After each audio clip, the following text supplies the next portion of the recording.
لیکن جب وہ ریٹائر ہوئے تو مہینے ایک بعد کی تقریب تھی، شاید مارچ کے مہینے میں، یہ مارچ 23 مارچ کا دن، تو انہوں نے ساتھ بٹھایا تھا اپنے، کیا پیغام دیا تھا کہ پی ٹی آئی والے یا کوئی بھی تنقید نہ کرے، باجوہ ہماری ریڈ لائن ہے. تو انہوں نے باجوہ پر تنقید کرنا شروع کر دی. تو شہباز شریف کو انہوں نے بتایا کہ بندے کے پتر بن جائیں، یہ والا کام نہ کریں. اور اب شہباز شریف جناب واپس جا رہے ہیں. 4 مہینے ہو جائیں چکے ہیں، مئی، جون، جولائی، اگست، ستمبر بھی گزر گیا، 4-5 مہینے ہو گئے. اور اب جناب 4 مہینوں کے بعد عمران خان کے خلاف 9 مئی کے جو واقعات ہیں نا، ان میں بغاوت کی دفعات شامل کی. ابھی یاد آیا کہ یہ باغی بھی ہے، پاکستان کے اندر 3 کینسر کے ہسپتال بنانے والا، نمل یونیورسٹی بنانے والا، پاکستان کا مقدمہ انٹرنیشنل کمیونٹی میں اقوام متحدہ کے اندر اٹھانے والا، کشمیر کی وکالت کرنے والا. آپ لوگ کشمیر کو بھول چکے ہیں، جو حال ہے بھارت کے رحم و کرم پر ہے کشمیر، وہ باغی ہے. بغاوت کیا اس نے ملک سے، غدار ہے ملک کا. بغاوت کے مقدمہ دفعات شامل کی ہیں. اور 4 مہینے بعد یاد آیا کہ بغاوت بھی ہوئی. اچھا بغاوت بھی ہوئی ہے، وہ بھی. اور پھر جناب ٹیلی تھون، وہ جو سیلاب پر خان نے جو ہے نا ٹیلی تھون کی تھی نا، کوئی 5 ارب کے قریب جو ہے وہ فنڈ کہتے ہیں اکٹھے ہوئے تھے. تو اس میں کہتے ہیں کہ ٹیلی تھون کے فنڈ کا غلط استعمال، عمران خان کے خلاف کرپشن کا ایک اور کیس تیار. تو یہ جناب ٹیلی تھون کا 2022 میں انہوں نے ٹیلی تھون کی تھی، اور اس کے لیے بھی نیب کو انکوائری کا حکم دے دیا گیا ہے. تو یہ ہو رہا ہے خان کے خلاف، یعنی نون لیگ پیپلز پارٹی کے خلاف نیب کے کیسز کھل گئے، خان پر دفعہ لگا دی، بغاوت کی، اور ساتھ ہی ٹیلی تھون جو عام پاکستانی بھوک سے مر رہے تھے، سیلاب کے اندر گل سڑ رہے تھے، اور شہباز شریف کہہ رہا تھا کپڑے بیچ کے آٹا سستا کروں گا، اور نہ ان بیچارے ڈوب رہے تھے گندے پانی اور مچھروں سے مر رہے تھے.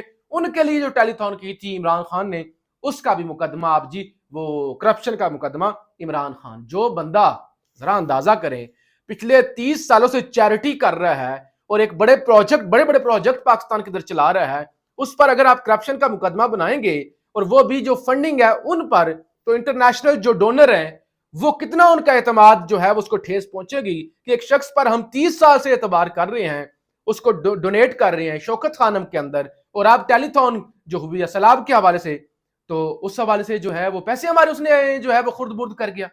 تو یہ اتنی بھونڈی حرکتیں اپنے ہی ملک کو بدنام کرنے کے لیے جو لوگ کر رہے ہیں، کسی حد تک بھی جا سکتے ہیں.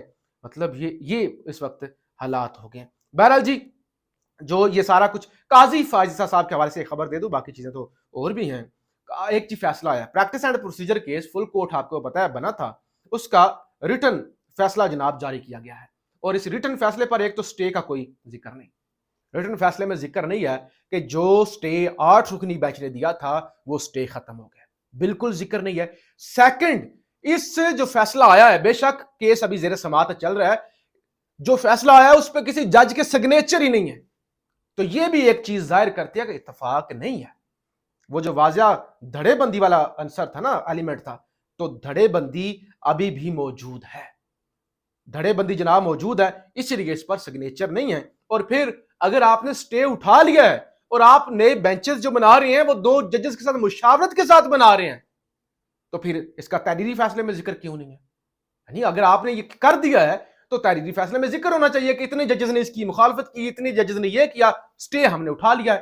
تو اس کا بھی ذکر نہیں ہے. اس کے لیے بھی قاضی صاحب نے اپنے اختیارات استعمال کیے ہیں، اور اس کے علاوہ جی ججز کے سگنیچر بھی اس فیصلے میں موجود بالکل بھی نہیں ہیں. اور اس کے علاوہ جی آج ایک اور خبر آئی ہے، ایک خبر آئی ہے کہ 2 ملین 20 لاکھ سے زائد پاکستانیوں کا پرسنل ڈیٹا انٹرنیٹ پر فروخت. ہیکرز نے ریسٹورنٹس میں استعمال ہونے والا سافٹ ویئر ہیک کر لیا، اور انڈولج نامی سافٹ ویئر پاکستان میں سینکڑوں ریسٹورنٹ استعمال کرتے ہیں. سافٹ ویئر ہیکنگ سے پاکستان کا انتہائی حساس ڈیٹا ہیکرز کے پاس چلا گیا ہے. ہیکرز نے انٹرنیٹ پر ڈیٹا برائے فروخت کا اشتہار دیا ہے. لاکھوں پاکستانیوں کا ڈیٹا ہے، کریڈٹ کارڈ اور موبائل نمبرز برائے فروخت. ریاست کس طرف لگی ہوئی ہے، کوئی ادھر دورے کر رہا ہے، کوئی ادھر دورے کر رہا ہے، کسی پر بغاوت کا مقدمہ بنا رہا ہے، کسی کو غدار ٹھہرا رہا ہے، اور پاکستانیوں کا ڈیٹا بھی محفوظ نہیں ہے. حال یہ ہے کہ پاکستانیوں کا ڈیٹا ہی محفوظ نہیں ہے، چوری ہو رہا ہے، اور یہ حال ہے. یعنی نہ کسی کو روٹی مل رہی ہے، نہ کسی کو ادویات مل رہی ہیں، نہ کسی کو روزگار مل رہا ہے. آپ کسی بھی دفتر جائیں، خاص طور پہ ایچ ای سی چلے جائیں، آئی بی سی سی چلے جائیں، فارن آفس چلے جائیں، اتنی لمبی لائنیں ہیں. ہر بندہ، ہر سٹوڈنٹ اس ملک سے بھاگ رہا ہے، اور ہر بندہ بھاگنا چاہتا ہے. اس ملک سے بھاگ جانے والے باہر جا کے سٹیٹس لگاتے ہیں کہ اللہ کا شکر ہے کہ ہم فلاں ملک کے اندر چلے گئے ہیں. وہ ملک جس کے بارے میں یہاں ہمارے مولوی مسجدوں کے اندر کہتے ہیں کہ اللہ انہیں نست و نابود کرے، یہ کرے، وہ وہاں پہ کہتے ہیں الحمدللہ ماں کی دعا سے، دوستوں کے دعا سے، اللہ کے کرم سے میں یہاں پہ پہنچ گیا ہوں. تو لوگ یہاں اس ملک سے بھاگنا جو ہے اس کو سمجھ رہے ہیں کہ یہ بڑی کامیابی ہے. ریاست کن کاموں میں لگی ہوئی ہے اور ڈیٹا آپ کا فروخت ہو رہا ہے. بہرحال جی کیسز کھل رہی ہیں، ایک نئی انجیدرنگ ہو رہی ہے. آج ایک اور خبر آئی، قمر دلشاد صاحب نے بتایا کہ ہو سکتا ہے جنوری 20 سے 25 کے درمیان الیکشن ہو جائے. کچھ خبریں ایسی ہیں کہ اگر عمران خان کسی طرف نہ لگا، عمران خان ٹکانے نہ لگا، فروری کے اندر بھی الیکشن ہونے کے چانسز نہیں ہیں. بہرحال ایک نیا پلان، ایک نیا لندن پلان، ایک نئی کھچڑی تیار ہو رہی ہے. آپ دیکھتے ہیں کہ اس سے نکلتا کیا ہے. پاکستان زندہ باد.